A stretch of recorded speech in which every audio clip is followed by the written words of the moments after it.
এলাকার জামাই না, জামাই রেখে পারেন না। আসবে বিজয় রক্ত আর জীবনের বিনিময়, আসবে বিজয় রক্ত আর জীবনের বিনিময়। বিপ্লব মানে জীবন দেয়া বসে থাকা নয়, সে কোনদিন আসবে না রে করো যদি ভয়। শীত, এরকম শীত এই সারা সিজনে আসে না, এবারই মনে হয় বেশি, মানে আজকে কি বলেন আপনারা?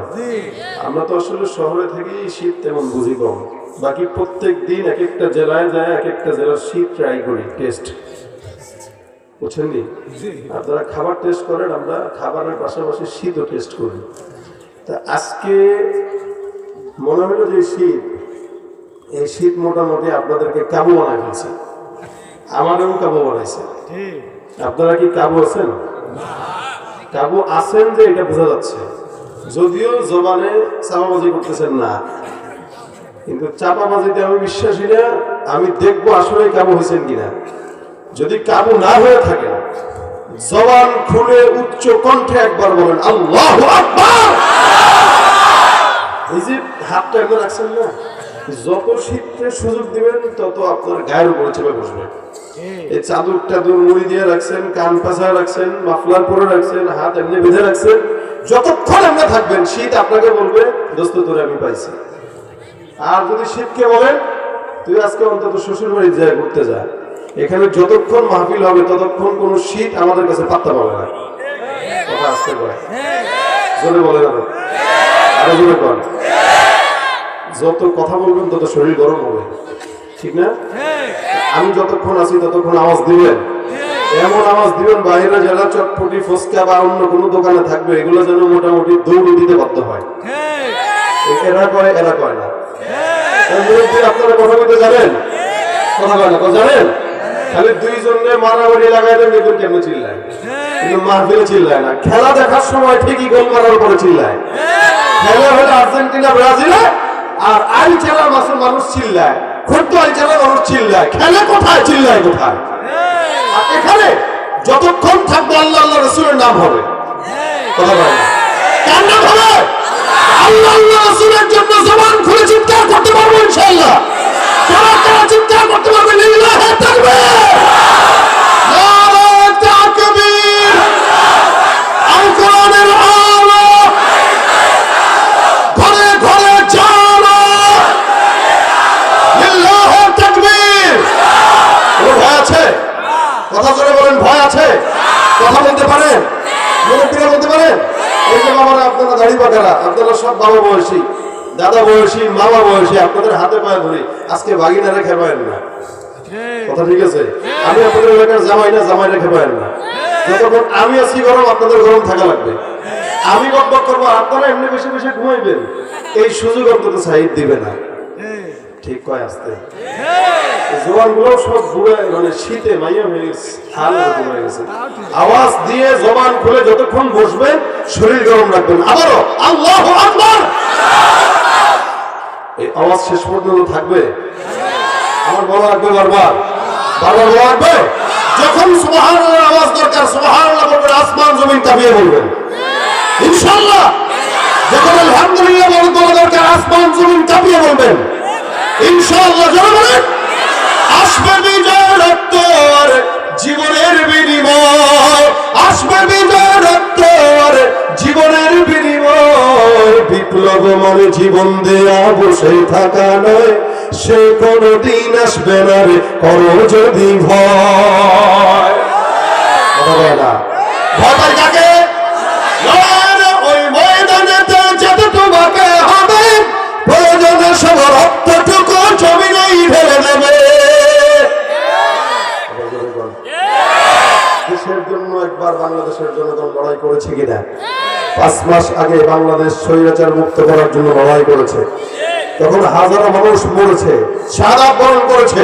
তবে ইমানের জন্য যদি কখনো ডাক চলে আসে, ইমানের জন্য যদি কখনো লড়াই চলে লাগে, 1000 নয় 1 কোটি জীবন দিতে তৈরি হয়ে যাবে। রাজি আছেন তো ইনশাআল্লাহ? ওই ময়দানেতে যেতে তোমাকে হবে, প্রয়োজনে সব রক্তটুকু জমিনেই ঢেলে দেবে। তবুও তোমায় লড়তেই হবে, বাড়ি মারিবে না পরাজয়, তবুও তোমায় লড়তেই হবে, মারিবে না পরাজয়। বিপ্লব মানে জীবন দেয়া বসে থাকা নয়, সে কোনদিন আসবে না রে করো যদি ভয়। বিপ্লব মানে জীবন দেয়া বসে থাকা নয়, সে কোনদিন আসবে না রে করো যদি ভয়। আল্লাহু আকবার। এটা কারা? গান যখন শুনে, যাত্রা গান যখন দেখে, তখন কিন্তু মুরব্বীরাও জওয়ান হয়ে যায়। কথা আসতে কয়, টুপি মাথায় দিয়ে সিগারেট ধরে ইখলাসের সাথে যাত্রা গান শুনতে যায়। কথা কয় না? আমাদের এই এলাকায় নাই, বাকি অন্য জায়গায় আছে। এখানেও আছে, দাড়ি আছে, টুপি আছে, হাতে সিগারেটও আছে। ওরে সুন্দর গো, কি মজা লাগে গো। ওরে গেলে 80 বছরের বুড়া পর্যন্ত জোয়ান হয়। অথচ কোরআনের মজলিসে, জিহাদের মজলিসে, জিহাদের ময়দানে সাহাবায়ে-কেরামদের হালত ছিল এরকম। যদিও বয়স ছিল বেশি, কিন্তু এক একজনের ঈমানের পাওয়ার দেখে গোটা বিশ্বের কাফের ঈমানরা তসতস করে যেত। ঠিক কি করে কয়? এরা কাঁপতে বাধ্য হতো। সুতরাং আজকেও যদি আমাদের ঈমান তাদের মতো আমরা নিতে পারি, মনে রাখবেন আমাদের ঈমান নাই বিষয়টা এরকম না, ঈমান আছে, দুর্বল। কি বলেন? ঈমান আছে, দুর্বল। ঈমান আছে। রাসূল বলেন আল ঈমানু হুয়া কাওলুন ওয়া ফি'লুন ইয়াজিদু ওয়া ইয়ানকুসু। ঈমান এটা কওলের মাধ্যমে হয়, ফি'লের মাধ্যমে হয়, তবে মাঝে মাঝে বাড়ে, মাঝে মাঝে কমে। গানের কনসার্টে গেলে তো ঈমানের পাওয়ার কমবে। কি বলেন? ঠিক না? যাত্রা গানের, পালা গানের মজলিসে গেলে তো ঈমান কমবে। আর যদি ইসলামী মজলিসে আসেন, ইসলামী মজলিসে আসেন, ওয়াজ মাহফিলে আসেন, ইয়াজিদু, ঈমানের পাওয়ার বেড়ে যাবে। সাহাবায়ে-কেরামদের হাল এরকম ছিল, তারা জিহাদের ময়দানে জওয়ান হয়ে যেত।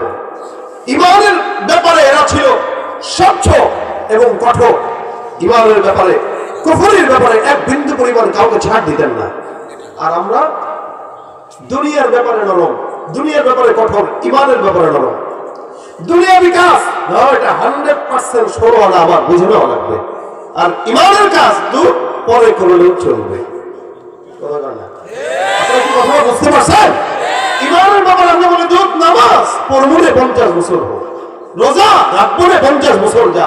আর দুনিয়ার বেলায় না না, কামানোর সময়টা, খুব কামানোর সময়টা, আগে কামা। এক সময় আর শরীর শক্ত থাকবে না, কামাইতে পারবি না, তখন খালি খাবি আর ইবাদত করবি। দেখেন আল্লাহ কয় যেটা, এই কথার বিপরীতটা। আল্লাহ নবী বলেন ওয়াসাবুল নাশআ ফি ইবাদাতিল্লাহি তাআলা। আল্লাহ পাক সব প্রকার মানুষকে আল্লাহ পাকের আরশের নিচে ছায়া দান করবেন। ওর ভিতরে এক প্রকার তারা, যে সমস্ত যুবক যৌবন বয়সে গাঁজা খায়, ইয়াবা খায়, সিগারেট খায়। কথা কয় না? কি করে বলেন না? কি করে? ইবাদত করে। কি করে বলেন? ইবাদত করে। আল্লাহ কয় যৌবন বয়সটা ইবাদত কর, নবী বলে যৌবন বয়সটা ইবাদত কর। আর আমার বাপে কয় না রে বাবা, একটা কামানোর সময় কামা। এই কারণে তো আমাদের পুরাই অবস্থা হয়। ওই যে যৌবন বয়সটা তাকে শিখাই দিছে কামাই করবি, যেই জন্য যৌবন বয়সে কামাই করে আর এই টাকা দিয়ে ইয়াবা গাঁজা খায়। যৌবন বয়স কখনো টাকা কামানোর বয়স না, যৌবন বয়স ইবাদতের বয়স। ওই কারণে ইবাদত করতে গিয়ে নিয়োগ করবে টাকা যেটা কামাবে ওটা কামানো ইবাদত হয়ে যাবে। কি বলে? একটা মানুষের কি নামাজ রোজা ইবাদত? কথা বলে না, নামাজ রোজা কি ইবাদত মনে করেন আপনারা? এই মিয়া বুঝে না, নামাজ এটা একটা ইসলামের খুঁটি, নামাজ এটা একটা ইসলামের স্তম্ভ। ইসলামের অনেকগুলো সাইড আছে। রাসূল করিম সাল্লাল্লাহু আলাইহি সাল্লাম বলেন, একটা মানুষ যদি কারো দিকে তাকিয়ে হাসি মুখে কথাও বলে, তো আল্লাহ পাক তাকে সাদকার সওয়াব দান করবেন। ইবাদত হলো না গুনাহ হলো? কেউ দেখা হচ্ছে, আসসালামু আলাইকুম, কেমন আছেন ভাই, এই কেমন আছেন ভাই, হাসি একটা দিয়ে খালি মুসাফা করলেন। রাসূল বলেন আল কালিমাতুত তাইয়্যিবাতু সাদাকা। এই যে হাসি মুখে তাকে ভালো আছেন কিনা জিজ্ঞাসা করলেন, সদকার সওয়াব লেখা হয়ে গেছে। তার মানে নামাজ পড়লেই সওয়াব হয় নাকি হাসি দিলেও সওয়াব হয়? আচ্ছা, বাথরুমে ঢুকলেন, দোয়া ঢোকার সময় দোয়া বললেন, আল্লাহুম্মা ইন্নী আউযু বিকা মিনাল কনা। বলেন না, বলেন দেখি দিয়ে আপনারা ওরা পারেন না, কেন বলতেছেন? পারেন? পারলে বলেন আল্লাহুম্মা ইন্নী আউযু বিকা, তারপরে কি মিনাল খুবুসি ওয়াল খাবাইস। এই দোয়াটা কেউ যদি পড়ার পরে সে বাথরুমে যায়, তা আল্লাহর নবী বলেন তার বাথরুমে যাওয়াটা ইবাদত হয়ে যাবে। জোরে বলেন সুবহানাল্লাহ। এই যে সুবহানাল্লাহর আওয়াজটা বললেন, আল্লাহর নবী বলেন জান্নাতে একটা গাছ লেগে গেছে। এখন যারা বলছেন আরেকটা গাছ লেগে গেছে, আমার লেগে গেছে, আরো একটা লেগে গেছে, যত বলবেন তত লাগবে সুবহানাল্লাহ। সওয়াব না গুনাহ হইলো? জবানটা খুললেই সওয়াব, জবানটা খুললেই, জবানটা খুললে যতক্ষণ আছেন খুলবেন তো ইনশাআল্লাহ। তাহলে শুধু নামাজ রোজা ইবাদত না, ইবাদত বান্দা টাকা কামাই করবে এই নিয়তে যে আমি কামাই করতেছি, তবে এটা আমার বিবিকে খাওয়াবো, আমার সন্তানকে খাওয়াবো। সন্তান নামাজ পড়বে, বিবিকে খাওয়ানোর কারণে ইবাদত হবে। রাসূল সাল্লাল্লাহু আলাইহি ওয়াসাল্লাম বিবিকে মহব্বত করছেন, এই বিবির সাথে মহব্বত জুড়বে, বিবির একটা হাদিয়া দেবো, একটা গিফট করবো, মার জন্য একটা শাড়ি কিনবো, এই নিয়তে টাকা কামাই করবেন। প্রত্যেকটা পদক্ষেপে সওয়াব আর সওয়াব। আরে বাদ দেন, নেকের কাজ করা লাগবে না, এমনিই সওয়াব হবে। নবী করিম সাল্লাল্লাহু আলাইহি ওয়াসাল্লাম বলেন মান হাম্মা বিহাসানা, কেউ যদি একটা নেকের কাজের নিয়ত করে, কি করলো? বলেন আগামীকাল ফজর পড়বো ইনশাআল্লাহ, ইনশাআল্লাহ। নিয়ত করছেন তো না? শীতের রাত, বহুত কষ্ট ফজর নামাজ পড়া, এটা ঈমানের সবচেয়ে বড় পরীক্ষা, সবচেয়ে বড় পরীক্ষা। নিয়ত করছেন আল্লাহ ফজর নামাজ পড়বো ইনশাআল্লাহ। এখন রাসূল বলেন কেউ নিয়ত করলো, অথবা নিয়ত করছেন আগামীকাল একজনকে 5টা টাকা দান করবো, এক জায়গায় 1000 টাকা দান করবো, নিয়ত করছেন। বা আজকে নিয়ত করলেন যে ইনশাআল্লাহ মাহফিলে 1000 টাকা দিব, মাদ্রাসায় 1000 টাকা দেবো, নিয়ত করছেন। কি করছেন? কিন্তু দিতে পারেন নাই, ধরলাম দিতে পারেন নাই। নিয়তটা করা সহজ তো, কিন্তু কাজটা করা কঠিন। এই জন্য তবলিগে গেলে বলবে কি ভাই হাত উঠান, নিয়ত করেন, নাম লেখান, বলে না নাম লেখান, নাম লেখান, নিয়ত করেন, দাঁড়ান, হিম্মত করেন।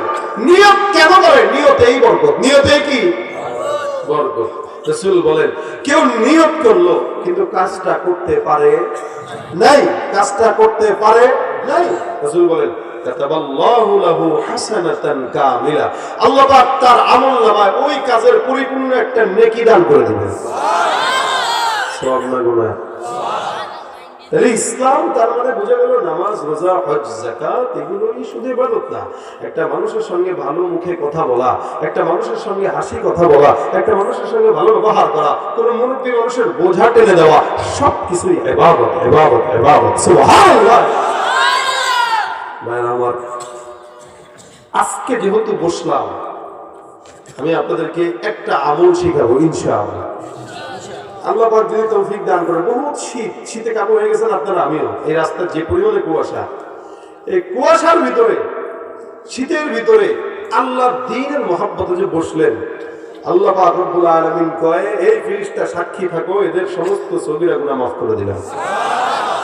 আপনারা যতক্ষণ এখানে আছেন আল্লাহ পাকের বেষ্টনীতে আছেন, হাফাতহুমুল মালাইকা, চতুর্দিক থেকে আসমানের ফেরেশতারা আপনাদেরকে ঘেরাও করে রাখছে। আপনারা কি খুশি? আলহামদুলিল্লাহ বলেন। ফেরেশতারা ঘেরাও করে রাখছে। যারা বাইরে আছে এরা কিন্তু ঘেরাও নাই। এই মুরগি ডিম পারে, সব ডিম কি বাচ্চা দেয়? আচ্ছা, ডিম যেটা মুরগির নিচে বসে ওটাই কি দেয়? বাচ্চা দেয়। যেটা বসে না ওইটা বাচ্চা দেয় না। ডিম বাচ্চা দেওয়ার জন্য জায়গা লাগে, ওই জায়গাটার ভিতরে বসলে বাচ্চা দেয়, নাহলে পচে। এটা বাচ্চা দেওয়ার একটা জায়গা, আমলের বাচ্চা দেওয়া, জজবা পয়দা হওয়ার জায়গা। যতক্ষণ এই ময়দানের ভিতরে থাকবে তো আমলের জজবা পয়দা হবে, বাইরে থাকবে তো নষ্ট হবে। আমরা যতক্ষণ থাকবো এখানে বসা থাকবো ইনশাআল্লাহ, আমলের নিয়ে বলবো, শুনবো এবং আমল করবো ইনশাআল্লাহ। আল্লাহ আমাদের তৌফিক দান করুন। দেখেন ভাই, শুধু তাই না, আল্লাহ পাক বলেন নাযালাত আলাইহিমুস সাকিনা, আসমান থেকে আল্লাহ পাক রহমত আর বরকত নাযিল করতেছেন যতক্ষণ বসা থাকবেন। আমি আপনাদেরকে এই বেশি সময় কষ্ট দিব না, যেহেতু আজকে আবার কালকেও মাহফিল আছে, কালকে আপনারা শুনবেন। আমি আপনাদেরকে ছোট্ট একটা আয়াতের আমল শিখাবো, আমল শিখাবো যে আমলটা আল্লাহ পাক রব্বুল আলামিন অনেক ফজিলতপূর্ণ একটা আমল বানিয়েছেন। এই আমলটাকে আপনারা শিখতে রাজি ইনশাআল্লাহ? ইনশাআল্লাহ। আপনাদেরকে কষ্ট দিতেছি, বারবার কথা বলতেছি, বলতে হবে, কারণ এটা মুযাকারা। মুযাকারায় হাকিম উম্মত আশরাফ আলী থানভী রাহমাতুল্লাহ আলাইহি বলেন কেউ যদি মুজাকারা করে, মুজাকারা করার দ্বারা বান্দার ফায়দা হয় দুইটা। একটা হলো অনেক অজানা জিনিস জানা যায়, আরেকটা হলো আমলের জজবা বেড়ে যায়। অজানা জিনিস আমলের জজবা বেড়ে যায়, এটা হলো মুজাকারার ফায়দা। শুধু তাই না, হাদিসে আসছে কেউ যদি ঈমান ইয়াকিনের মুজাকারা করে, ইলমের মুজাকারা করে, কতটুকু ফায়দা শুনেন না। রাসূল বলেন, হাদিস শরীফে আসছে, তাদারুসুল ইলমি সাআতাম মিনাল লাইলি খায়রুম মিন ইহয়াআহা, যে কেউ যদি ইলম থেকে কিছু আলোচনা করে, ইলমি কিছু মুজাকারা করে, একজন বান্দা 5 মিনিট ইলমি মুজাকারা করলো, আরেকজন সারা রাত জেগে নফল ইবাদত করলো, বলা হয় সারা রাত জেগে নফল ইবাদতের চাইতেও 5 মিনিটের দাম আল্লাহর কাছে বেশি। কেন? আমরা ইজতিমাই ভাবে আলোচনা করার দ্বারা অনেকের ভিতরে আমলের জজবা তৈরি হবে। আর একাকী ইবাদত করলে সে নিজে করে, আর কেউ করে না। যৌথ ইবাদত করলে নিজেও করা হয়, অন্যও করা হয়। তো একাধিক মানুষের সওয়াব যখন মিলে যায়, তখন ওই সারা রাত জেগে নফল ইবাদতকারীর চাইতেও বেশি সওয়াব আমাদের কপালে লেখা হয়ে যায়। আচ্ছা, আমি আপনাদেরকে একটা আয়াত শোনাই। আমি যে আয়াতে কারিমার অংশ বিশেষ তেলাওয়াত করেছি, এই আয়াতকে কি আয়াত বলে আপনারা মনে রাখছেন কিনা জানি না। আয়াতুল, আমি তেলাওয়াত করেছি আল্লাহ পাকের আয়াত থেকে, আল্লাহু লা ইলাহা ইল্লা হুয়াল হাইয়ুল কাইয়্যুম লা তাখুযুহু সিনাতুন ওয়ালা নাওম। পুরো আয়াত নিয়ে আমার কোনো কথা নাই, আমার কথা হলো খালি এই গোটা আয়াতের ফজিলত নিয়ে। এই আমলটা আজকে বাসা পর্যন্ত নেব ইনশাআল্লাহ। এই আয়াতুল কুরসিটা এত ফজিলতপূর্ণ আয়াত। আমার আল্লাহ পাক রব্বুল আলামিন বান্দাকে জানায় দেন, গোটা কোরআনের মধ্যে রাসূল করিম সাল্লাল্লাহু আলাইহি ওয়াসাল্লামের উপর আল্লাহ পাক যে কোরআনটা নাযিল করলেন, এই কোরআনের ফাতিহা থেকে নিয়ে নাস পর্যন্ত প্রত্যেকটা জায়গা, প্রত্যেকটা আয়াত, প্রত্যেকটা নকতা, প্রত্যেকটা জের জবর আল্লাহ পাক রব্বুল আলামিন সত্য বললেন না মিথ্যা বললেন? সন্দেহ আছে? যাদের সন্দেহ ছিল তাদেরকে আল্লাহ পাক রব্বুল আলামিন বলেন, ওয়া ইন কুনতুম ফি রাইবিন মিম্মা নাযালনা আলা আবদিনা ফাতু বিসূরাতিন মিন মিথলিহি ওয়াদউ শুহাদাআকুম মিন দুনিল্লাহি ইন কুনতুম সাদিকিন। আল্লাহ পাক রব্বুল আলামিন বলেন, জমিনের মধ্যে কোনো বান্দার যদি তোমাদের সন্দেহ হয়, এই কোরআনের মধ্যে এই আয়াতটার মধ্যে ঝামেলা, ওই আয়াতটার মধ্যে ঝামেলা, আমি আল্লাহ পাক চ্যালেঞ্জ ছুড়ে দিলাম কিয়ামত পর্যন্ত, তোমরা তোমাদের বাপ-দাদা 14 গোষ্ঠীর যা আছে নিয়ে আসো। আল্লাহর কসম, কোরআনের মোকাবেলায় একটা শয়তানের বাচ্চাও কোনোদিন আল্লাহর বিপরীতে দাঁড়ানোর সাহস করে নাই। আবু জাহেল, উতবা সাহেব পারে নাই, বর্তমানে কেউ পারবে? কথা বলে না, পারবে? হে ভাইরা আমার, কোরআনের ভিতরে আল্লাহ যা দিয়েছেন সব সত্য। আল্লাহ পাক রব্বুল আলামিন কোরআনের মধ্যে থেকে এই আয়াতটা দেন, বান্দাকে আল্লাহ পাক জানায়া দিয়া বলেন, আল্লাহু লা ইলাহা ইল্লা হুয়াল হাইয়ুল কাইয়্যুম, আল্লাহু লা ইলাহা ইল্লা হুয়াল হাইয়ুল কাইয়্যুম। এই আয়াতের মধ্যে প্রথমেই আল্লাহ পাক রব্বুল আলামিন একত্ববাদের ঘোষণা দিয়া দেন, তিনি আল্লাহ, যার সঙ্গে কোন দুনিয়ার জমিনের অন্য কোন শরীক নাই। এই আল্লাহ ছাড়া আর কোন ইলাহ নাই। গোটা দুনিয়ার মানুষের স্বীকারোক্তি একটা, লা ইলাহা ইল্লাল্লাহ, আল্লাহু লা ইলাহা ইল্লা হুয়াল হাইয়ুল কাইয়্যুম। এখানে আল্লাহ পাক রব্বুল আলামিন একত্ববাদের সবক দিলেন। আল্লাহ যে শক্তিশালী এটার সবক দিয়া দেন, উনি যে চিরজীব এটার সবক দিয়া দেন। আল্লাহ পাক ডাক দিয়া কয়, হে মুমিন, জমিনের মধ্যে যত বান্দা আছো সব বান্দারা একসঙ্গে মিলেও যদি মাওলাকে ডাক দাও, সেই মাওলা জবাব দিতে পারবে কি পারবে না? এই জন্য আল্লাহ বলে, বান্দা আমি মাওলা দূরে না, আমি আল্লাহ পাক এত এত এত নিকটে।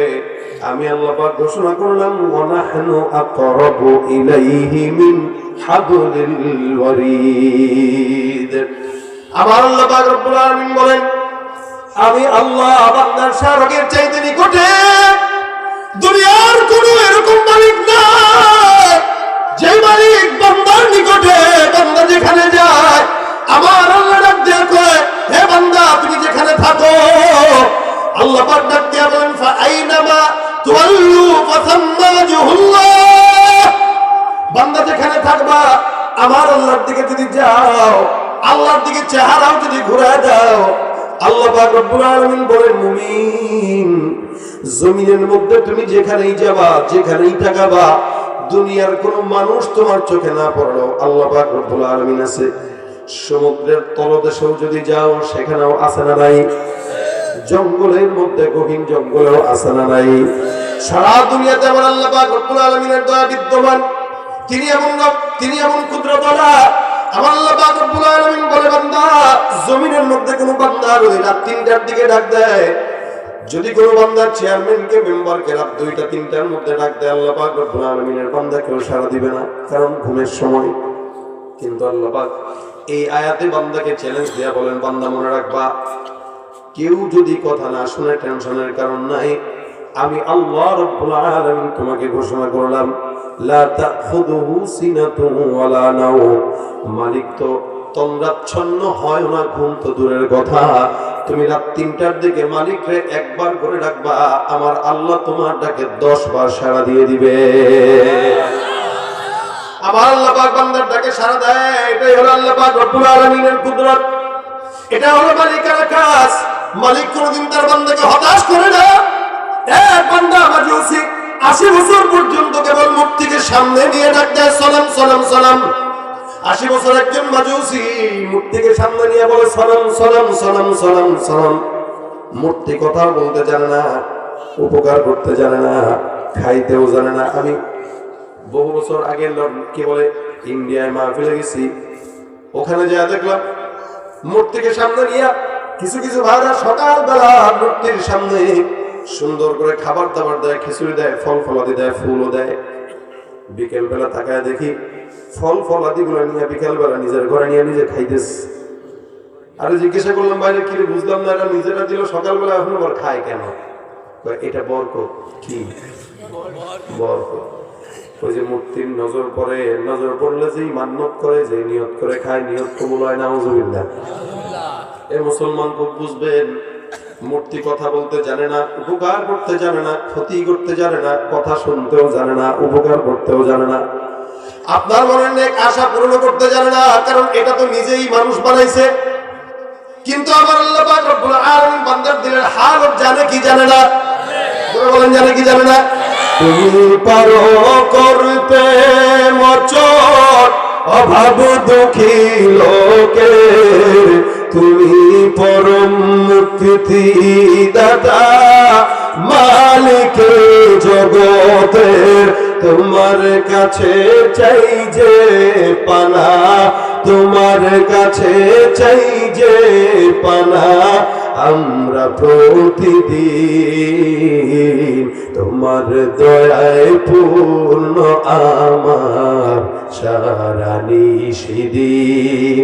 আল্লাহ তুমি দয়ার সাগর, আল্লাহ তুমি দয়ার রহমানুর রহিম, তোমার দয়ায় পূর্ণ আমার সারা নিশিদিন। কার দয়া? মূর্তিকে সামনে নিয়ে কেবল ডাক দেয়। ৮০ বছর পার হয়ে গেল, বাবা মূর্তিকে সামনে নিয়ে ডাকে, সালাম সালাম সালাম সালাম সালাম সালাম। ৮০ বছর মূর্তি কথা বলতে পারে না। ৮০ বছর পর হঠাৎ করে একদিন মূর্তির সামনে সালাম সালাম সালাম সালাম বলতে বলতে জবান দিয়ে বের হয়ে গেছে সমাদ। আল্লাহু আকবার। সমাদটা কার নাম? আরো জোরে। আমার আল্লাহ কয়, কুল হুয়াল্লাহু আহাদ আল্লাহুস সামাদ। ৮০ বছর পর্যন্ত সালাম সালাম সালাম বলে ডাকে। ৮০ বছর মূর্তি কথা বলতে জানে না। ৮০ বছর পর যখন সমাদ বের হয়ে গেল, আসমান থেকে আমার মাওলা ডাকতে কই, লাব্বাইকা ইয়া আবদি, হে আমার বান্দা বল, আমি আল্লাহ তোর জন্য হাজির। বান্দা আমাকে এত বছর পর্যন্ত ডাকলা না, এত বছর পর্যন্ত বারবার বললা সালাম সালাম সালাম সালাম। ৮০ বছর হয়ে গেল, কেউ জবাব দেয় না। ৮০ বছর পর বান্দা তুমি ভুল ক্রমে ডাকলা সমাদ। আমি আল্লাহ পাক রব্বুল আলামিন আসমানে আছি, বান্দা আমি আল্লাহ তোমার জন্য আছি। তুমি যেখানেই যাও না কেন, ভুল ক্রমে যদি ডাকো, আমি আল্লাহ পাক রব্বুল আলামিন তোমার ডাকে সাড়া দেওয়ার জন্য বান্দা আমি অপেক্ষায় থাকি। এইজন্য রাসূল করিম সাল্লাল্লাহু আলাইহি ওয়াসাল্লাম বলেন, আল্লাহ পাক বলেছেন, আলামিন মুস্তাগফির, এমন কোন বান্দা আছে চাও আল্লাহ পাক রব্বুল আলামিন গভীর রাতে আসমানে এসে বান্দাকে ডাকবে, বান্দা যত মন চায় তুমি ডাকো, জমিনে কেউ শুনবে না। আমি আল্লাহ পাক রব্বুল আলামিন তুমি যত ডাক দিবা, আমি আল্লাহ তোমার ডাকে একবার দিবা, আমি আল্লাহ 10 বার তোমার ডাকে সাড়া দিই।